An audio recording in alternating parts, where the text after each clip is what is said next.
And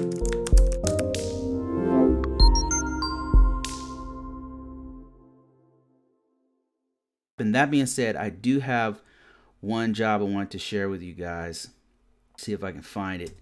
Share this job with you. The reason I share these opportunities week after week when I get them is twofold. One is if you're a noob and you're trying to get into IT security, this is an opportunity for you to know what employers are looking for so you can prepare yourself to get in, or know if you're already ready for it. And then also I share them for people who are already in IT and are already in cybersecurity, because this might be an opportunity for them if they happen to be living in this area that the job is in, or if they want a remote position or things like that. So those are reasons why I share these. So I'm going to share this one that I got. I used to get 10 or 20 of these a week, and recently it's gone down significantly. So here it is. This is for IT Security Administration, and it is in Ridgefield Park, New Jersey. And before I go any further, if you happen to be new to this channel, you're watching this months later after I've already released this, you should know that if you're trying to get into cybersecurity, I have courses. You can go to ConvoCourses.com and check them out. I've got courses on how to get into IT, how to get into IT security, how to make up to 6 figures, how to work remotely in IT, how to find remote IT jobs, how to get into risk management framework. Those are all some of the courses. Some of them are actually free, so you might want to just check it out. It's free to actually enroll. All right, let's get into this job.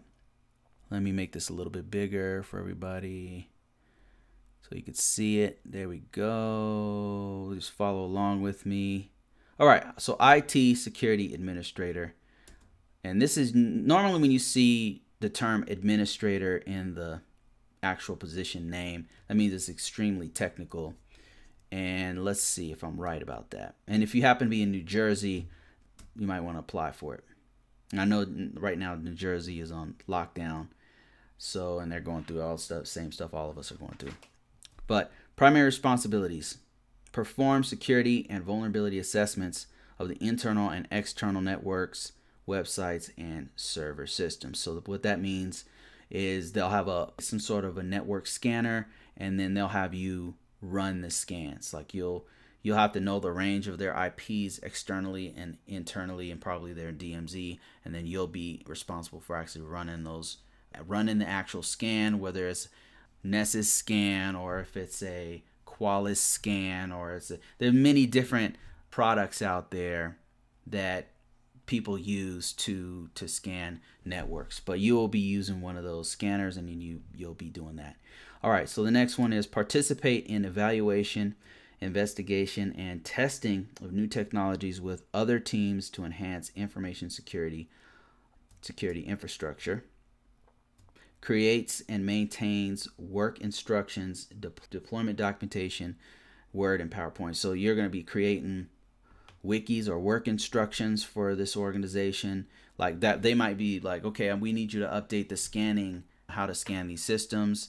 We need you to write a work instruction on how to do the evaluation and investigations on these new technologies that we have.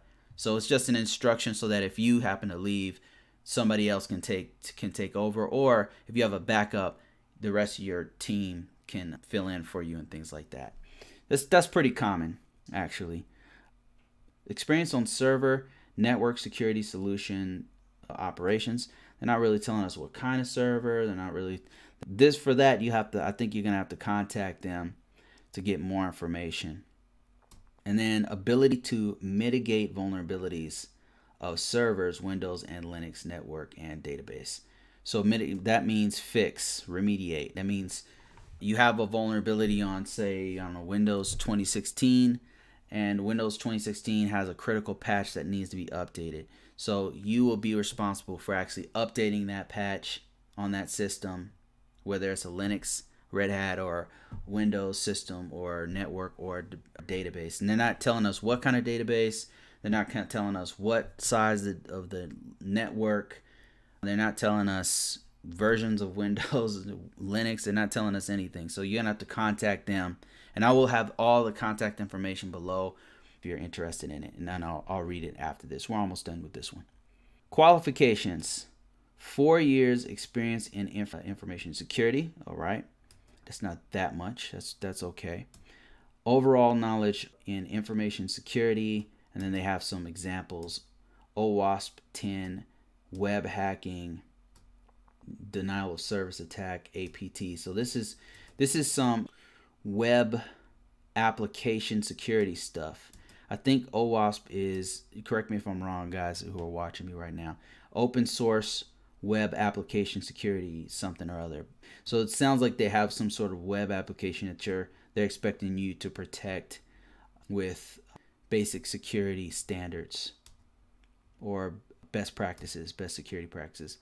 Now this is the tricky one right here. Qualifications: bilingual to communicate with Korean headquarters, English and Korean. So they kind of should have put that one up top because that's like a really big one. But I've noticed something here, a pattern. There's a lot of New Jersey jobs I've seen that require bilingual knowing Korean. So it's kind of, there must have a lot of business for Korea there. I'm not sure. They must have some kind of big corporation, Samsung or some other giant Korean company.